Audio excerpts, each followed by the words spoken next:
Welcome to the New Hampshire Journal Podcast. I'm your host, Michael Graham, managing editor at nhjournal.com. This podcast made possible by our good friends at Perfect Smiles of Nashua because, hey, everybody deserves a perfect smile. More about them coming up.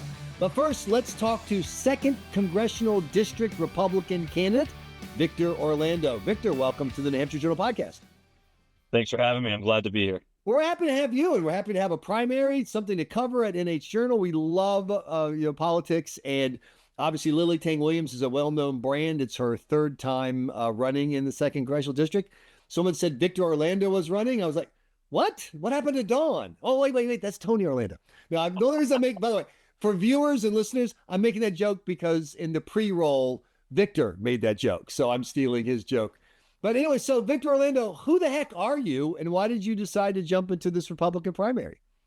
Yeah. So a little bit of my background. So I live in Hollis, New Hampshire. I have 3 kids. I'm married to a beautiful wife, Brittany, and I work in the trades. I've worked in the trades my whole life. I have a roofing company. That's what I do. Me and my wife run that. I started working when I was in 6th grade. I started in the summers in middle school, and then when I went to high school, 9th, 10th, 11th, 12th, I would leave high school around 11:30, 11:45, and I would go to work every day. When I went through college, I paid my own way through college, working in the trade some more. What got really serious for me, though, was I had my first son when I was 22. I had my daughter when I was 24. Wow. From the age of 22 to 28, I was basically doing 100 to 120 hours every week so I could put food on the table, make sure my family didn't go without. I've struggled. I've been there, and I've worked through it. I've done the American thing where you just pull yourself up by your bootstraps and you work through it. Right. But what's going on today, and I've done very well for myself at this point now, I can feel the walls coming back on me. I can feel them closing back in. Everything's getting more and more expensive. Everything is getting harder and harder for everyday Americans to survive. And then I look at my kids, and honestly, I have a 3rd kid now, and are they going to be able to just work their way out of these problems when they're adult? No one's doing anything about this. And then I look at my parents, and my father's pretty much retired at this point. My mom wants to retire, but she can't because it's too expensive. Right. And, the other week I learned something about Social Security. Social Security is basically, it's been solvent for some time now, but it's going to automatically have a 25% benefit payout deduction by 2031 if we don't do something. 2033, 2034 is going to have a 50% payout reduction. I have parents who are depending on that Social Security. I have neighbors and family. My kids, I want this to be a country where they can go get a job and be able to support a family. And that's just not happening anymore. And that's why I'm running. I'm running to make sure we can fix these things. Right. So since you brought up Social Security, what's the Victor Orlando fix? Yeah, so Social Security, to be honest, it's the way we designed the system wasn't perfect because it assumed growing population every time. Mm-hmm. This is the basic fix. We forced people to make a contract with the government against their own will, whether they wanted to or not. Right. We made them pay into the system, and now we have to keep up our end of the bargain. If we have to cut every dime we send overseas to pay for Social Security, we do that. Mm-hmm. We find the money no matter where it is, and we make sure we pay it. Because we made these people pay into the system, where if they just did it privately, they probably have more money. Right. But we made them pay in the system. So now we have to honor our word and our contract with the American people and pay it. Well, the argument for the past 30 years has been that in order to pay it, you're going to have to go get more money. You can cut all the foreign aid you want. The Social Security number and the Medicare number, which is also facing insolvency, is just so big.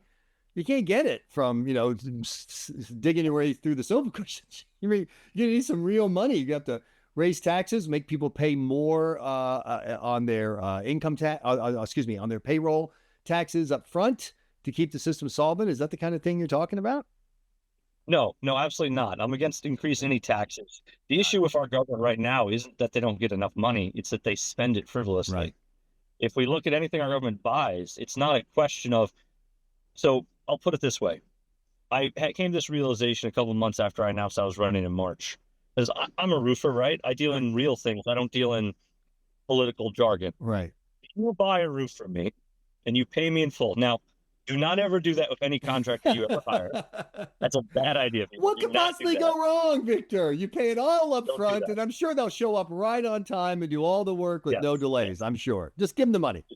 Yeah. Well, that's what our government does. Right. So let's say you hire me to do your roof. You pay me in full. I never show up. Right. Next year, the conversation next year is not, oh, do we pay him the same? Do we pay him more? Do we pay him less? It's where's my roof? Exactly. And this has been happening with our government with everything. Mhm. Everything from rural cell towers to electric charging stations to everything. And honestly, if we get rid of all this grift and this nonsense of where did this stuff go, and we figure out where this money went, we actually put it to where it was supposed to go to, we'd have a lot more stuff and we'd have the money to pay for these things. Specifically when it comes to Social Security, part of the issue with Social Security was in the 80s, they used the fund to just simply buy Treasury bonds. Treasury bonds were at 10% then. That's a fine idea. But Treasury bonds haven't been that high in 20, 30, 40 years. And it's just been losing money, losing money, losing money. And then the other thing we have to remember too is with our population as it sits right now, we have a huge population aging into Social Security or currently aged in, and we do not have the same size population covering that cost. So I look at this like this. We need to find the money. Right. If we go through everything, and honestly, whether or not you like Elon Musk, whether or not you like Donald Trump, I personally like both of them, but it doesn't matter. I don't know a single person who doesn't think we need to audit everything the federal government's doing right now. There is fraud, waste, and abuse everywhere. We can find the money. We just got to look for it. Well, I love that you just dived in on policy because people want to talk about politics and not actual policy. Sorry. So that's great. But we do have to talk some about politics because the New Hampshire Journal people don't know you. So is this the first time you've run for office? And how did you first get engaged in politics? When did you become interested in politics? So I've been interested in politics since I was really young.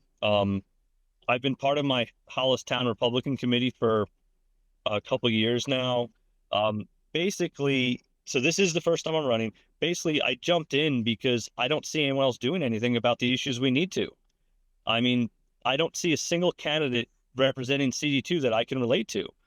I have someone who's essentially a Nepo baby, silver spoon, her entire life. And I mean, heck, she's putting commercials about how she was ordained to be our representative. Like literally, if you've seen her latest commercial, it's talking about how she was born on election day and her mother knew she was going to be represented. I'm like, wait a second. We don't believe in divine right here. Right. We're Americans. And I'm saying, you know what? I've actually had to live. I've had to work for a living. And instead of sending these people who've never had to work once in their life to Congress and being surprised they don't work, why don't we send someone who's actually had to work? Well, there is a Republican candidate, Lily Tang Williams, as you know. Why not just back Lily? So Lily's a great person. I have nothing against Lily, but this is my issue with Lily. She is a one policy person. Her social media team does a good job of posting different things, but every time you ask her something, it goes back to China. Right. Everything is about China. And as much as China is a threat, and I agree with her public statements on China, China is not everything. China is not the reason our food's expensive. Right. China didn't mess up our healthcare system. China exploited our immigration system, but they didn't mess it up in the first place. We did that to ourselves. China didn't put us in a budget deficit.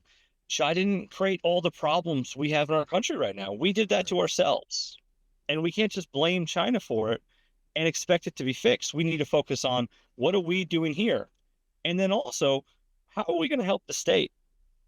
Being anti-China is great. But one of the biggest issues we run into with New Hampshire is we get almost no federal money because our congressional delegation does not fight for us. They just vote on partisan lines. Right. So I'm going to basically go there and say, I'll talk to anyone as long as I can bring stuff back to New Hampshire. We need $400 to $500 million for critical infrastructure that our landowners are going to have to shoulder with property taxes. That's too expensive. Our property taxes are high enough. We need that assistance, and we're not getting it right now. So one of the first questions that Republican primary voters ask Republican candidates as they try to figure out who they want to represent them in November is, where are you on Trump? So when you get that question, Victor Orlando, how do you answer it? So I agree with Trump on 99% of the stuff he says, and I agree with him on 99% of the stuff he does. I don't agree with him on the methods. Okay. So Specifically, I'll use tariffs as an example. I'm in the roofing industry, Right. and they've hit us hard. I've also seen when you go up north to Coos County, there's a lot of Canadian stuff that comes down and across. For example, I know there's some CNC machines, high quality manufacturing products to make things here that we can't get because the tariffs made the machines too expensive, but Got it. they were selling us the machines to make things in Right. America. So I would do some more specific exemptions for stuff like that, stuff that makes sense. But also, if we wanted to bring back American manufacturing, I would do stable, slow, incremental increases instead of just giant swings, because that gives times for supply chain to move. It gives time for inventories and people to adjust. And Right. also, they know it's coming. So they can say, hey, let's start investing in factories here because in 6 months, it won't make sense for us to actually pay for this stuff overseas. So those are the type of things that Right. I'm a little bit different on. Like I said, it's more of a execution method. I'm different Sure. on him with most things. And how do you feel about what's going on with Iran right now? Yeah. So just to clarify on this, I'm going to say the same way I said on WMUR. Okay. It's hard for me. I'm not an insider to follow because honestly, everyone says different things and sometimes the information's conflicting. Right. But what I see right now is I see a regime which we have been talking about has been sponsoring terror for the last 40 years Right. or 50, if not longer. I see a regime that caused the issues in Israel with the October attacks. I see a regime that was cheering when we had 9/11. They were burning American flags, chanting death to America. I see a regime that has been antagonistic to its neighbors, a regime that's killing its civilians. So there's no doubt in my mind this is an evil regime. Right. And I go, okay, if we think about the last evil regime we had like that, and we think back to World War II, Mhm. every single politician today would say, if we knew what Hitler was doing before World War II started, would we have Right. attacked sooner? Every single one says yes. This is the same exact situation. I'm with President Trump on this. If he can deliver peace in with Iran, we Right. will actually see peace in the Middle East in our lifetime. The only thing is he has to deliver on it. And that's where I'm okay. I want to see the delivery on it. So you install roofs, so you help people deal with keeping their homes warm and cool, throughout the year. Where are you on energy policy? Yeah. So the issue of energy, specifically in New Hampshire, Mm. to be honest, you can only put so much insulation in someone's attic. The issue we have, it's a cost problem. And a Right. lot of that's bottlenecked because our energy sources, specifically natural gas resources, come up through New York City, then through Connecticut, then through Right. Boston and Massachusetts. We're basically last in the line. The other thing with energy is we got to remember the last power plant we built was Seabrook. Yeah. Has our electricity usage gone up or down since we've built Exactly. Seabrook? It's gone through the roof. We haven't done anything to replace the demand that we've increased by. I've seen a lot of the micro nuclear stuff where they're like, oh, we do this, but honestly, Right. it took us 20 years after we built Seabrook to turn it on. I'm looking at more something faster to get relief now. I think running a gas pipeline from PA or from one of the Midwest states Right. up here, except this time we do it with cooperation of the state government and we don't run it through people's backyards or conservation lands. We use the Right. existing utility power lines as egress points for those gas pipelines so that we don't have to disturb any natural Sure. resources or things like that. We can set up some natural gas power plants, which, by the way, have the fastest ROI, and they also have the quickest build time in terms of getting them up and running quickly so that we can have cheaper energy. Mhm. The other thing, in the Midwest, gas prices are about a third of what they are here. Right. Electricity is about a third of what they are here. So if we can get that pipeline here, we will have heat, Right. a product to heat homes for a third of what the price we're paying now, which would deliver a lot of serious relief to families here.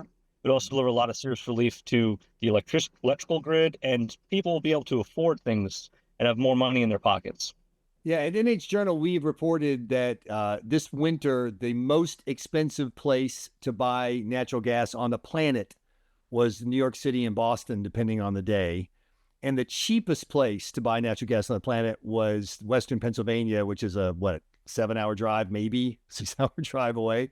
So Yeah. you're absolutely right. It's about public policy. But the problem is you have to get that pipeline across New York, Massachusetts, you can't get to New Hampshire without going through a blue state. And if the blue states won't let you build the pipeline, then you've got a fiscal fight, et cetera. Do you think that Congress should step in and say, we're going to add some federal oomph? We're going to limit the ability of states. If they're just going to say 100% no, we're not going to do that. You can have some influence, but you can't be 100% no. Yeah. So on that specific regard, one of the key things with my plan would be we're going to use existing utility lines, because one of the big complaints with states, and rightfully so, is whenever the federal government tries to do this, they want to run it straight through people's backyards, straight through conservation land. That I'm not going to do. We're going to use existing utility egresses so that we're not destroying anything. So that takes away a lot of their. Well, remember, but Massachusetts and New York didn't say no because of backyards. Yes. They said no because of blue state politics. Hey, before I want to move on to another topic, but real quickly. Sure. Representative Maggie Goodlander sent out a press release this week attacking Liberty Utilities for not connecting more customers in the 2nd Congressional District to natural gas. Liberty Utilities has been saying we like customers. They give us money. They are our friend. Yeah. But we have to have the gas to give to them. And of course, Representative Goodlander has opposed expanded natural gas access and production. That seems odd to me. I agree. It's very odd.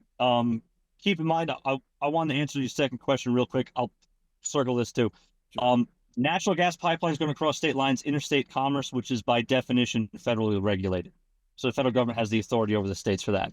But regarding we need more supply. I mean, anyone who was dealing with propane this year knows that propane companies were told, do not fill the tanks up all the way, fill them up 50% during the wintertime because there was a shortage.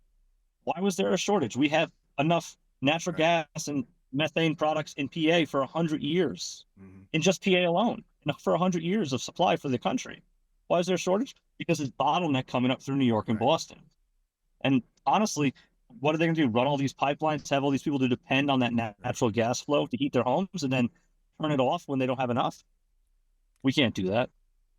Well, and back to the state issue, the issue is not federalism or interstate commerce. It is if you keep filing lawsuits and keep doing appeals, what's happened with the pipelines in the past is the producers like the Williams Company have simply abandoned the project because they're like, I know eventually it'll get built, but they've slowed us down so much it's cost prohibitive. So we got that. Let's move on to the last thing. Since you're running to replace somebody, Representative Maggie Goodlander, first elected 2 years ago. Why should the 2nd Congressional District, which has not elected a Republican since the 2010 Tea Party year and has only elected Republican once since 2004, why should they dump Maggie Goodlander and vote for Victor Orlando?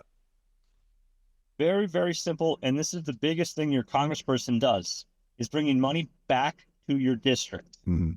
New Hampshire's 48th in infrastructure spend from the federal government. Why are we 48th? Is because our congressperson doesn't negotiate. She says yes to every Democratic bill and no to every Republican one. So she hopes the Democrats throw her a bone, which, let's be honest, if they know they're going to get your vote, they're not going to try hard for it. And then she says no to every Republican, so they don't even talk to her. I'm going to go in there, and every single time they want a budget bill passed, they want a defense spending bill passed, they need something, I'm going to go in there and say, hey, look, I'm willing to support this bill, but my district needs this. Right. New Boston needs $50,000 for the roads. Berlin needs a $10 million grant to fix this stuff.